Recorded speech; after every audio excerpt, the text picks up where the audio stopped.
Saludo esta tarde al maestro Daniel Garay, internacionalista y académico de la Facultad de Estudios Superiores Aragón de la UNAM. Maestro, muy buena tarde. ¿Cómo estás, Daniel?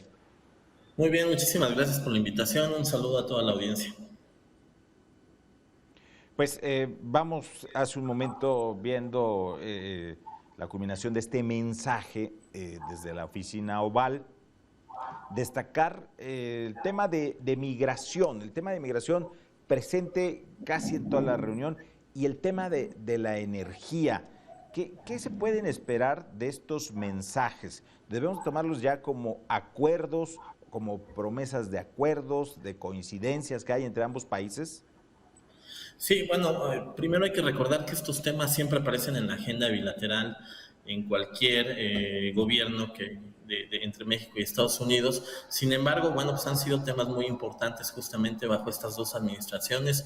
Sobre todo tenemos el tema muy reciente de la tragedia en Texas, donde hubo ahí algunas declaraciones, descalificaciones, partió de este lado, ¿no? Que partió desde México, etcétera. Había ahí algunas situaciones complejas, el tema de la energía también, desde la reforma eléctrica en nuestro país, se había polemizado mucho sobre esta situación y sobre posibles demandas de empresas de Estados Unidos hacia México y declaraciones del propio presidente mexicano.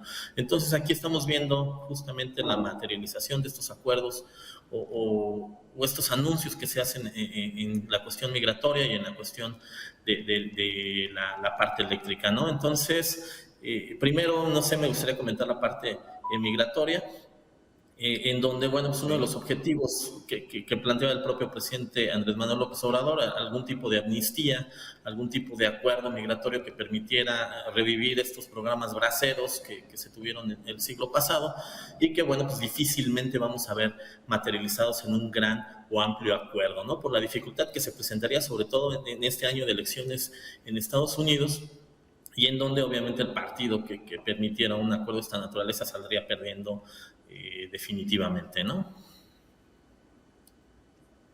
Ahora, Daniel, muchos nos quedamos después de la no asistencia a la Cumbre de las Américas, pedir la inclusión de otros países que en la relación con Estados Unidos a lo mejor no están bien, me refiero a Venezuela, Nicaragua. No se esperaba que esto pudiera resultar en una afectación a esta reunión.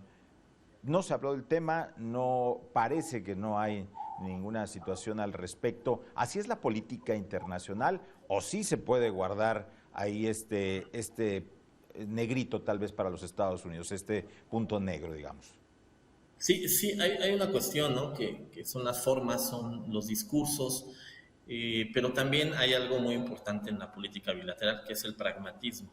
El pragmatismo pues nos lleva a que los dos países cierran acuerdos, que se vayan y se concentren sobre los puntos más importantes, que en este tema es en el de la energía, en donde México, bueno, pues está aceptando, ¿no? De facto, de hecho, que puedan participar las empresas de Estados Unidos en estos temas de acuerdo a lo que establece el TEMEC, y lo que se acordó, y en donde el equipo del presidente Andrés Manuel López Obrador estuvo en la última parte de la negociación del TEMEC, aunque se, digamos, firmó todavía con el presidente Enrique Peña Nieto, estuvo el equipo de negociadores del presidente. Entonces, finalmente se acordó o estuvo de acuerdo el propio presidente con el texto final del acuerdo. Entonces ahora, bueno, pues no pueden ir en contracorriente del TEMEC.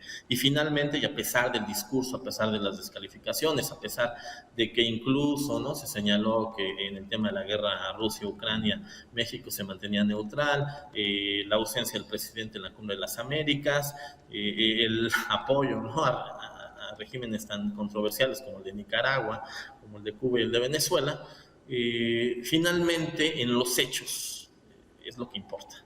Y en los hechos México está cumpliendo con la parte migratoria, todavía de estar aceptando el quédate en México, del tener a los migrantes o que, por ejemplo, sean expulsados por México a pesar de que sean de otras nacionalidades. Finalmente, en esos hechos, México está demostrando que está del lado de Estados Unidos, a pesar de estos dimes y diretes, que sí, finalmente vamos a señalar que las formas importan, pero en los hechos México está demostrando que es aliado incondicional de Estados Unidos, a pesar de que en el mensaje parece que estamos apoyando otros países, otros regímenes. México está ahí garantizando estos acuerdos y las necesidades que tiene Estados Unidos en estos temas.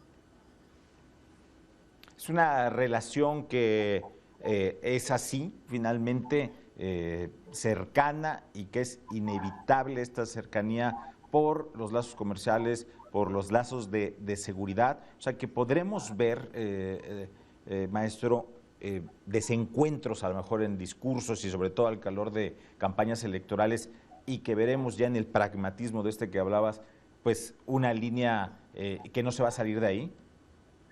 Exactamente, la línea está muy clara. El asunto de México es la prioridad que tiene con Estados Unidos, con el libre comercio. Es un asunto de seguridad nacional, es un asunto de un proyecto de nación que se mantiene desde hace muchísimos sexenios y que en la actual administración no se va a cambiar. La prioridad va a seguir siendo el bloque norteamericano, las necesidades que presenta Estados Unidos, pero bueno, pues gusta mucho en el discurso decir que estamos aliados con América Latina, que a veces incluso se cometen excesos en el discurso por parte del presidente, entre dimes y diretes, pero también hay que recordar que la cercanía del presidente con el embajador de Estados Unidos en nuestro país, Ken Salazar, es muy estrecha, y bueno, los acuerdos van a continuar, van a prevalecer, y el discurso también va a continuar, el discurso a favor de la unidad latinoamericana, de no oponernos a los rusos, etcétera, etcétera, ¿no? Pero en la práctica ahí vamos a estar. Ahora, ¿qué pasa con este momento que muchos analistas decían que llega el presidente de México, Andrés Manuel López Obrador, en un momento malo en la popularidad de Joe Biden, 33% de aprobación a su gobierno, vienen elecciones en los Estados Unidos? ¿Esto juega realmente en la planificación de acuerdos o no importa mucho, a pesar de lo que puedan decir los republicanos, que son los principales ahorita interesados en que la imagen de Joe Biden pues siga en descenso? Sí, por ejemplo, un acuerdo que sería interesante sería un plan antiinflacionario de los dos países. En la parte económica es finalmente lo que pegan los electores de Estados Unidos. Eso podría ayudar un poco, si se llega a controlar y realmente existe un acuerdo para abatir el tema de la inflación, pudiera ayudar un poco a mejorar la imagen de Biden, pero digamos que la situación está complicada y se prevé que en las elecciones intermedias pierdan tal vez ambas cámaras, ¿no? Por la situación justamente económica, es la parte más importante para los electores. Por eso tal vez pudieran concentrarse en un acuerdo de esta naturaleza y pudieran mejorar en la parte económica, en lo que resta de aquí a las elecciones. Esto tal vez pudiera ser el salvavidas del presidente Biden, lo económico, pero si, por ejemplo, se llegara a anunciar un gran acuerdo migratorio, definitivamente pues, le pegaría todavía más al propio presidente y en las aspiraciones de que los demócratas pudieran mantener esta hegemonía que tienen en la Cámara de Representantes y que, como sabemos, tienen la paridad en la Cámara de Senadores, pero con el voto pues de confianza, el voto que tiene la vicepresidenta Kamala Harris en caso de empate, se perdería definitivamente para el presidente Biden. Lo único que le queda es recuperar la parte económica, porque el bolsillo es lo que más le importa a los electores de Estados Unidos. ¿Qué puede salir de la reunión con empresarios del presidente y empresarios norteamericanos, encabezados por un importante empresario mexicano como Carlos Slim? De ahí ¿podemos esperar algo que tenga que ver con inflación, con más desarrollo económico? Sí, es la carta fuerte que lleva el presidente en este acompañamiento que hace de figuras del gabinete y de empresarios. La carta fuerte del presidente es Carlos Slim. Como hemos visto en las recientes semanas, ha existido un acercamiento muy importante, una reunión previa del presidente con el empresario de aproximadamente 3 horas.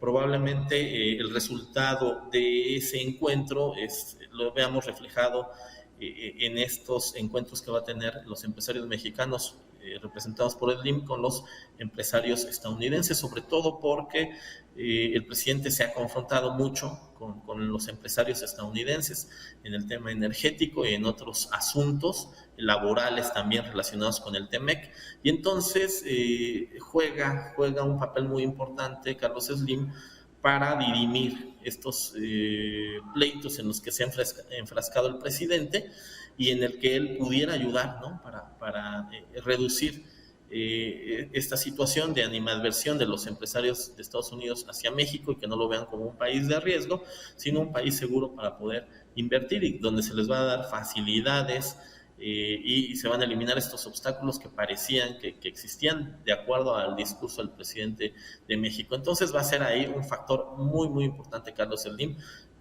para este objetivo que tiene el presidente Andrés Manuel López Obrador. Pues maestro Daniel Garay, internacionalista y académico, agradecemos mucho estos minutos con Mega Noticias MX en esta tarde de esta visita de trabajo del presidente Andrés Manuel López Obrador allá a Washington. No, muchas gracias por la invitación y bueno, ya saben, estamos siempre aquí dispuestos a colaborar.